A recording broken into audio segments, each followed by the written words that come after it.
be changing from April 2026. And what's changing, that's what I'm gonna tell you in this video. So thank you very much guys for joining the live stream or for watching the recording. This will be very likely short, definitely shorter than the half hours I did the last couple of weeks, because that's not a major change, but there are some things you should keep in mind if you're preparing for the PR exam. So, what's changing?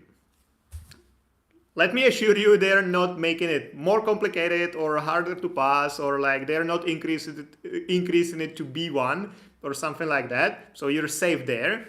What is happening is that they redistributed the points for the questions. So basically some of the questions will be more important than they are now, and some of the questions will be less important than they are now.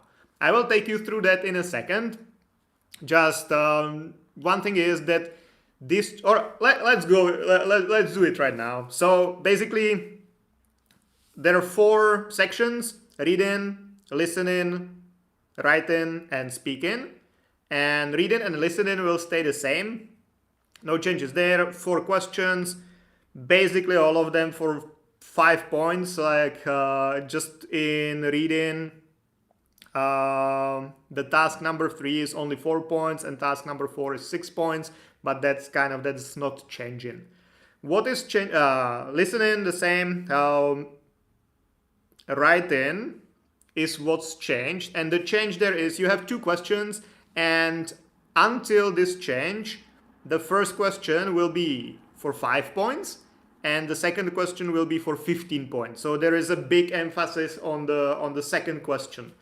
After the change, the first question will be for 8 points and second question for 12 points.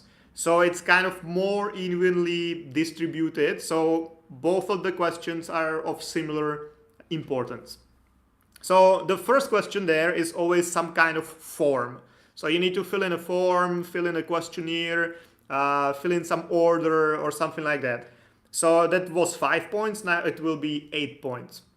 I think that one more thing is that what the government says is that they're doing this to reflect like what you actually need in real life, which kind of makes sense because the Czech language exam should not be, in my opinion, something that you just pass and then forget it, or that's kind of useless, but it should be something that reflects your real life so you actually can use it and it serves the purpose which it has originally, which is like to...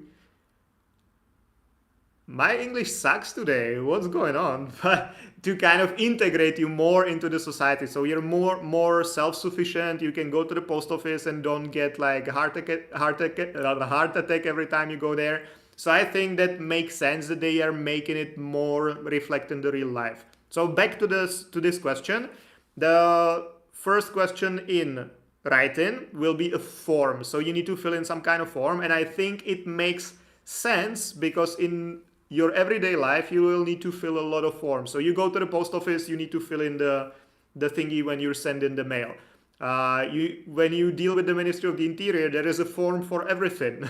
If you go to a website, you want to order something, you always need to fill in some form. If you want to book a dinner on, like in some restaurant website, you also need to fill in a form. So I think it makes sense to give more emphasis on filling forms. So I think this is fine, and it's, in my opinion, also kind of good because it's clearly written and the forms are very similar. So like your jméno, příjmení, like first name, second name, that will always be the same, you know, so it's should make it easier in my opinion.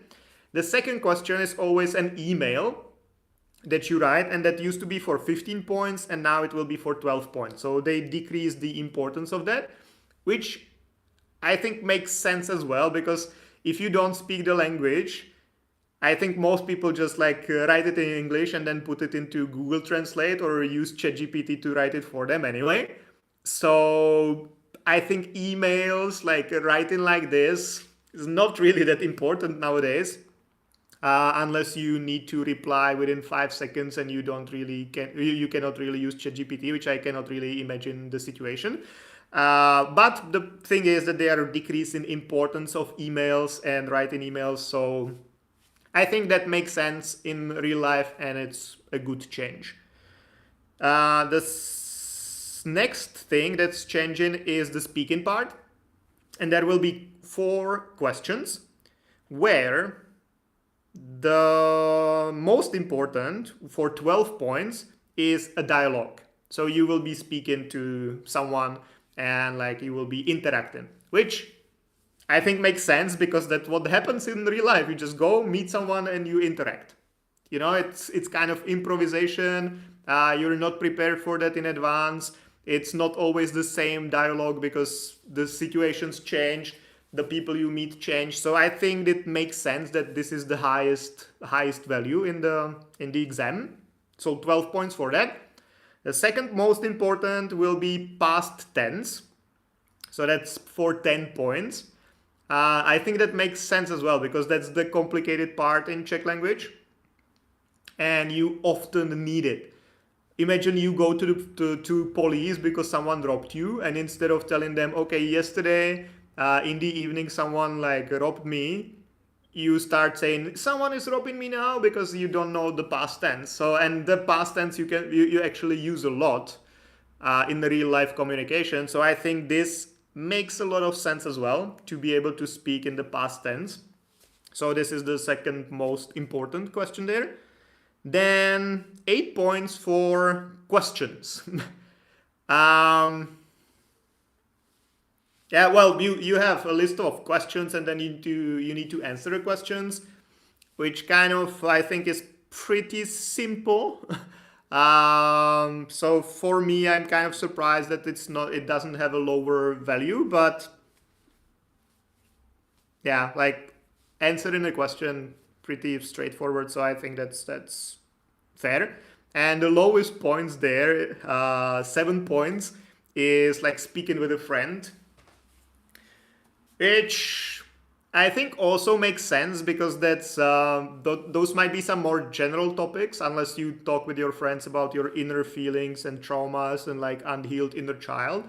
That might be pretty complicated to explain in Czech, but if you speak about like the politics or the weather or like what you had past tense yesterday for dinner, pretty basic, and you will be with your friends or like this level of friends where you speak Czech with them, I think it will be always the same conversations. So I think it makes sense that it's not that highly valued in the exam. So this is what's changing, basically a distribution of the points, and that means that for the government there are different important topics than they were before, and they should reflect more the reality of your life here. And I think that makes sense. So now, what it means for you. It means, or this change will be happening on 11th of April 2026. So if you have your exam before 11th of April 2026, you will still be doing the old version of the exam. So the points will be distributed in a different way. The emphasis will be on some other topics. So you should prepare for that. If you have your exam on the 11th of April or later, you will already be doing the new version of the exam. If you don't have the appointment yet scheduled, that sucks the most, I would say, because you don't know which way or which exam you will be taking. But in that case, just prepare for everything. I think the important thing here is that if you're studying for the exam and if you have a private teacher, tell them that this is happening, and depending on if you already know when's your appointment, when's your like exam date, or if you don't know, then you can adjust the learning. So they focus more on how it is now, or they will focus more on how it will be, or they will just train everything all together if you don't know the time yet.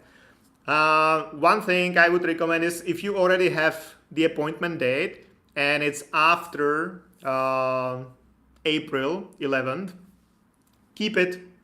Don't change it. Don't try to like rebook it for sooner or something, because A, you don't know if you will get an earlier appointment, and second, it's not like making it harder, it's just like focusing on different topics more. So you just need to, like, April is still like 6 months away, so you just need to like shift the focus a bit and you'll be fine. So I don't think you need to panic about it. You just tell your teacher, hey, this is happening. They probably know. If they don't know, tell them. They will like look at it and you should be completely fine anyway. I think that's mainly it. One thing is that I will also share a link to the official website for the exam in the description of the video when I finish it and uploads to YouTube. So there will be a link to like this section about the changes, because there you can download the old or the current version of the test, so you can prepare based on that. And you can also download already the new one. And honestly, I like the new one more because it's like more modern, it looks better. So I actually like the new exam. So you can see both, you can compare them, you can train yourself. They have the dummy tests there as well, so you can see what's the difference, and you can train based on like real questions there. So I will share the link in the description of the video. And that's it. 11 minutes. I think that was enough. Let me know if you have any questions. Comment once the video is uploaded, or get in touch. But I'm more professional in other things than preparation for Czech language exam. So maybe ask me more about like immigration stuff and finding accommodation and health insurance and starting a business rather than this. But of course, if you have any questions, get in touch as well. And as you know, I will now be going live again for like open live Q&As, but only for the joiners of the channel. So if some of you are joiners, I'll be there for you in 2 minutes. When I finish this live stream, I will go live right away. If you're not a joiner, but you're considering it, now's the time. $8 a month, 8 live streams a week where you can ask me 8 live streams a month. That's enough. Where you can ask me anything and I'll be happy to explain for as long time as necessary. If you found this useful, please share it, comment it, like it. You know the drill. And I will see you again Monday, Thursday, until the end of the world. Good night, guys. Nashledanou, hezký večer.